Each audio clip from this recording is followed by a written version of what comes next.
दीप्ति भटनागर और अंगद भरूचा के साथ तुम्हारा क्या रिश्ता है? कड़क अंदाज में विराज के मुंह से ये शब्द बाहर आए थे। जैसे ही उस घुंघराले बाल वाले लड़के ने विराज के मुंह से ये शब्द सुने, वैसे ही एक पल के लिए वो स्टन रह गया था। लेकिन अगले ही पल उसने अपने आप को संभाला और जोर जोर से हंसते हुए बोला, बहुत बढ़िया कचरे उस्ताद, मुझे नहीं पता था कि कचरे वाले का दिमाग इतना तेज चलता है। मुझे उम्मीद नहीं थी कि तुम पहचान पाओगे कि मुझे किसने भेजा है। उस घुंघराले बाल वाले लड़के के मुंह से जैसे ही ये शब्द बाहर निकले, वैसे ही दीप्ति भटनागर भी बर्लिन स्कूल ऑफ बिजनेस के कैफेटेरिया में एंटर कर चुकी थी और उसके कदम उस घुंघराले बाल वाले लड़के की तरफ ही बढ़ रहे थे। विराज के लिए उस घुंघराले बाल वाले लड़के को पहचान पाना बिल्कुल भी मुश्किल नहीं था। वो उन्हीं शब्दों का यूज कर रहा था जो एमजीएफ मेट्रोपॉलिटन में दीप्ति भटनागर ने विराज को कहे थे। उस घुंघराले बाल वाले लड़के की बात सुनकर मन ही मन विराज को हंसी आ रही थी। पता नहीं वो अपने आप को समझ क्या रहा था। विराज को उस घुंघराले बाल वाले लड़के की बात से कोई फर्क नहीं पड़ रहा था। दीप्ति भटनागर भी अब विराज के सामने पहुंच गई थी और दीप्ति भटनागर को देखते ही उस घुंघराले बाल वाले लड़के ने अपना मुंह खोलते हुए कहा, सेक्रेटरी दीप्ति, मैं इस इंसान को आराम से डील कर लूंगा। आपने यहाँ आने की तकलीफ क्यों उठाई? वैसे मुझे तो लग रहा था कि ये कोई बिग शॉट होगा, लेकिन ये तो वाकई में एक कचरा निकला। उस घुंघराले बाल वाले लड़की की बात सुनकर विराज के चेहरे पर हंसी का निखार और भी ज्यादा गहरा हो गया था। मन ही मन विराज सोच रहा था कि जो लोग अपने आप को दूसरों के सामने ऊंचा दिखाने की कोशिश करते हैं, वो असल में कितने गिरे हुए होते हैं। और जब से विराज को 1 बिलियन रुपए मिले थे, तब से विराज का आए दिन ऐसे लोगों से पाला पड़ रहा था।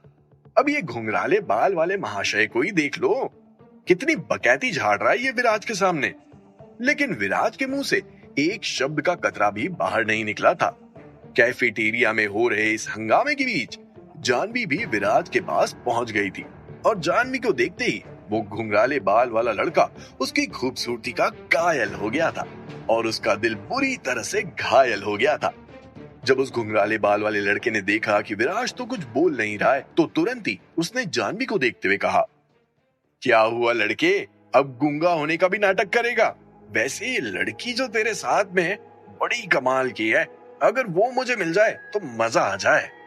जैसे ही उस घुंघराले बाल वाले लड़के के मुंह से ये शब्द बाहर आए, वैसे ही विराज का गुस्सा भड़क उठा और विराज ने एक लात मारते हुए उस लड़के को जमीन पर गिरा दिया था।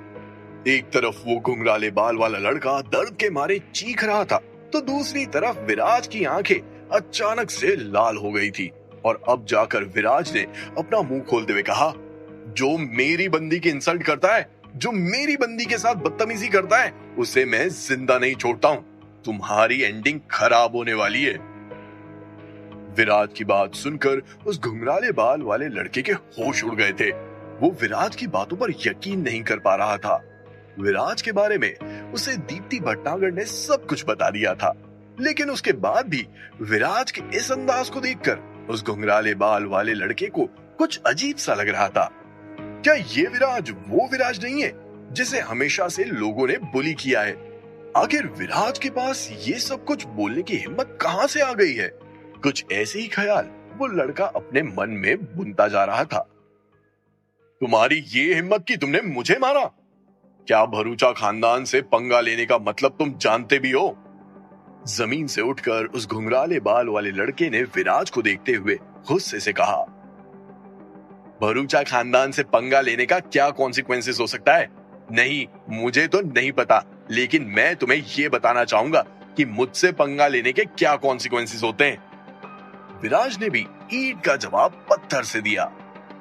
जैसे ही विराज के मुंह से वो शब्द बाहर निकले, वैसे ही वो घुंघराले बाल वाला लड़का नफरत से विराज को घूरने लगा था। उसके हिसाब से विराज में अचानक से बहादुरी आ गई थी। उसे यकीन नहीं हो रहा था कि एक नॉर्मल से भी नॉर्मल कपड़े पहनने वाला लड़का सभी के बीच भरूचा खानदान से पंगे लेने की बात कर रहा था। हालांकि अब जब उसे लग ही रहा था कि विराज एक शानदार एक्टिंग कर रहा है, तो उस घुंघराले बाल वाले लड़के ने भी विराज की एक्टिंग का साथ दिया और बोला, अच्छा तो ठीक है, मुझे बताओ कि तुमसे पंगे लेने के क्या कॉन्सिक्वेंसेस होंगे। कोई बड़ी बात नहीं है, मैं बस तुम्हारे भरूचा खानदान को कंगाल कर दूंगा, विराज ने जोर से हंसते हुए कहा। जैसे ही विराज के मुंह से ये शब्द बाहर निकले, वैसे ही फिर से वो घुंघराले बाल वाला लड़का एक पल के लिए शॉक्ड रह गया था, लेकिन अगले ही पल उसके मुंह से हंसी के फंवारे निकल रहे थे। यार भाई, तुम मजाक बहुत अच्छा कर लेता है, कहां से सीखा है इतना मजाक करना? सच में मैंने आज तक इतने फेंकू देखे, लेकिन तेरे जैसा फेंकू नहीं देखा। तू कहां से है भाई? तुम्हें यकीन नहीं है ना कि मैं कर सकता हूँ? ये बोलते हुए विराज के चेहरे पर एक शातिर मुस्कान आ गई थी। उकसाने के मामले में और फिर अपनी चाल चलने के मामले में विराज का कोई मुकाबला नहीं था। विराज की बातें उस घुंघराले बाल वाले लड़के को खोखली लग रही थी। ठीक है, अगर तुमने वो कर दिखाया तो मैं तुम्हारा बाप तुम्हारे सामने झुकेगा और तुझे दादाजी दादाजी बोलेगा, ठीक है? बस फिर क्या था, विराज ने तुरंत ही अपना फोन बाहर निकाला और हैदर का नंबर डायल कर दिया था। जैसे ही कॉल कनेक्ट हुआ, वैसे ही विराज ने बोलना शुरू किया। हेलो हैदर, जरा इस भरूचा खानदान के बारे में पता करना। उन्हें बोलना कि उनकी कंपनी को विराज जिंदल खरीदना चाहता है। अगर मानते हैं तो ठीक है, वरना हम लीगल तरीके से भरूचा खानदान को पूरी तरह से डिस्ट्रॉय करेंगे। भरूचा खानदान की सेक्रेटरी दीप्ति भटनागर भरूचा खानदान के लाल उनके चिराग के साथ बहुत गुलछर्रे उड़ा रही है। भरूचा खानदान को ये पता होना चाहिए, समझ गए ना? जैसे ही विराज के मुंह से ये शब्द बाहर आए, वैसे ही हैदर के चेहरे के एक्सप्रेशंस पूरी तरह से बदल गए थे। भरूचा खानदान का चिराग काफी मस्त मौला इंसान लग रहा था। सिर्फ हैदर की ही नहीं, बल्कि उस घुंघराले बाल वाले लड़के के चेहरे के हाव भाव भी पूरी तरह से बदल गए थे। हालांकि उस लड़के ने अभी तक अपना इंट्रोडक्शन तो नहीं दिया था, लेकिन ना जाने क्यों विराज को उस लड़के को देखकर ऐसा लग रहा था कि यही अंगद भरूचा है। और विराज का शक एकदम सही भी था। विराज ने हैदर को और भी कई सारे इंस्ट्रक्शंस दिए और उसके बाद कॉल कट कर दिया था। कॉल करने के तुरंत बाद विराज ने उस घुंघराले बाल वाले लड़के को देखा। विराज की आंखों में उस लड़के के लिए दया के हाव भाव दिख रहे थे। तुम्हारे पापा के कॉल का इंतजार करो, मुझे नहीं लगता कि इस सब में ज्यादा समय लगेगा, विराज ने उस घुंघराले बाल वाले लड़के से कहा। विराज की बात सुनकर अब उस घुंघराले बाल वाले लड़के को बहुत गुस्सा आने लगा था। जिस पेशेंस के साथ वो विराज की एक्टिंग में कुछ देर पहले पूरा सपोर्ट कर रहा था, अब वो पेशेंस पूरी तरह से निकल चुका था। हालांकि उस लड़के ने ये बिल्कुल भी नहीं सोचा था कि 5 मिनट बाद ही उसका फोन बजने लगेगा। जैसे ही उस लड़के के फोन के दूसरी तरफ से एक जानी पहचानी आवाज सुनाई दी, वैसे ही उसके चेहरे के हाव भाव पूरे काले पड़ गए थे। वो कॉल उसके पिता का ही था। भले ही वो घुंघराले बाल वाला लड़का कितना भी स्टूपिड क्यों ना हो, लेकिन अपने पिता के कॉल से उसे एक बात तो पता चल गई थी कि ये कोई कोइंसिडेंस नहीं था। दूसरी तरफ फोन पर उसके पिता लगातार चीखते जा रहे थे और उनकी बातों को सुनकर उस घुंघराले बाल वाले लड़के के चेहरे के हाव भाव बदलते जा रहे थे। ऐसा लग रहा था जैसे विराज ने जो कुछ भी कहा वो सब कुछ सच हो रहा था। अचानक से उसके पिता की कंपनी में प्रॉब्लम आ गई और उनकी कंपनी के शेयर्स अचानक से गिरने लगे। जब ये सब बातें उस घुंघराले बाल वाले लड़के को पता चली, तो डर के मारे उसने अपने पिता के कॉल को कट कर दिया था। जैसे ही उस लड़के ने कॉल कट किया, वैसे ही विराज ने अपना मुंह खोलते हुए कहा, मेरे से पंगा लेने के कॉन्सिक्वेंसेस कैसे लगे? क्या हुआ? तुम्हारे पापा की हालत ठीक नहीं है ना? मैं गलत था। आई एम सॉरी, प्लीज मेरे पापा की मदद करो। अचानक से वो घुंघराले बाल वाला लड़का विराज के पैरों में गिर पड़ा था।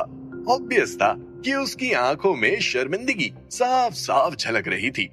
लेकिन क्या उसके माफीनामे को विराज एक्सेप्ट करेगा?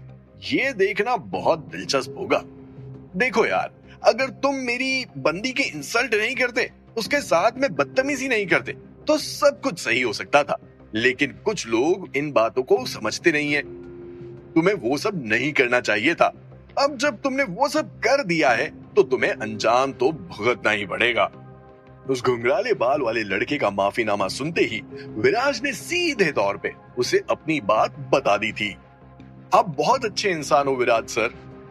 भले ही वो घुंघराले बाल वाला लड़का बहुत गुस्से में था, लेकिन अब वो विराज को नीचा दिखाने की हिम्मत नहीं कर सकता था। उसके पिता के कॉल ने उसे ये बता दिया था कि जो इंसान उसकी आंखों के सामने खड़ा है, उसे कभी भी ऑफेंड करने की गलती मत करना। उस घुंघराले बाल वाले लड़के की बात विराज को काफी फनी लग रही थी। सो हार्टलेस। हाँ, विराज हार्टलेस बिहेव कर रहा था। ऐसे लड़के के साथ इज्जत और प्यार से पेश आना, ये विराज की बस की बात नहीं थी। जब विराज शांत था, खामोश था, तो उस लड़के ने विराज की खामोशी को पता नहीं क्या समझ लिया। और देखो अब क्या हो गया। विराज बहुत ही काइंड हार्टेड पर्सनालिटी है, लेकिन उस लड़के को जानवी के साथ बदतमीजी करने की क्या जरूरत थी? यही तो विराज टॉलरेट नहीं कर पाया। अब विराज को हार्टलेस बोलने से क्या होगा? अगर विराज ने कुछ नहीं किया, तो विराज को कभी कोई सीरियसली नहीं लेगा। अब जो किया है उसे भुगतना ही पड़ेगा। याद है ना, विराज ने उस मोटे कार्तिक के साथ क्या किया था? उसने इतनी बदतमीजी की, लेकिन उसके बाद भी विराज ने उसे छोड़ दिया, उसे जाने दिया। लेकिन उसने क्या किया?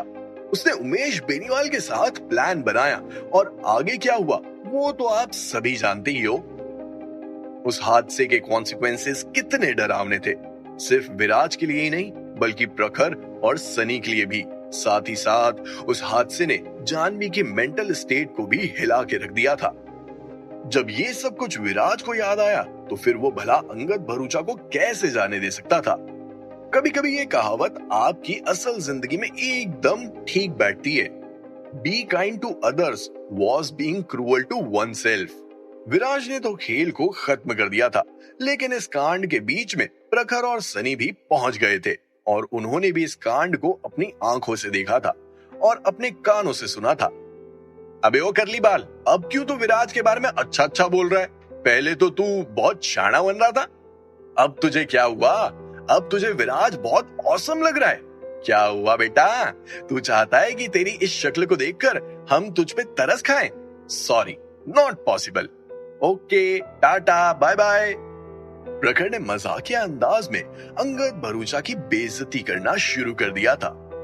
इन लोगों को देखकर शायद अंगद भरूचा को भी समझ आ गया था कि ये लोग उसे माफ नहीं करने वाले थे।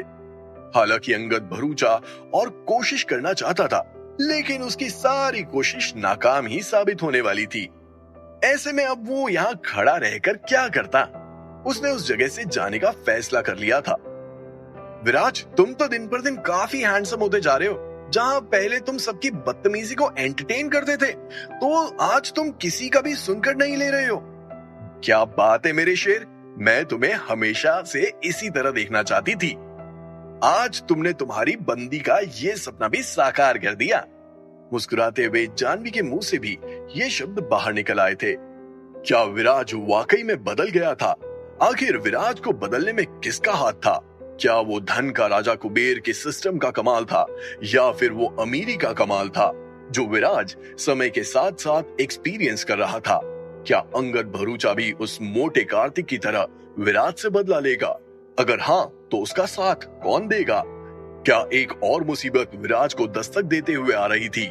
सुनिए cash on my mind, only on pocket FM।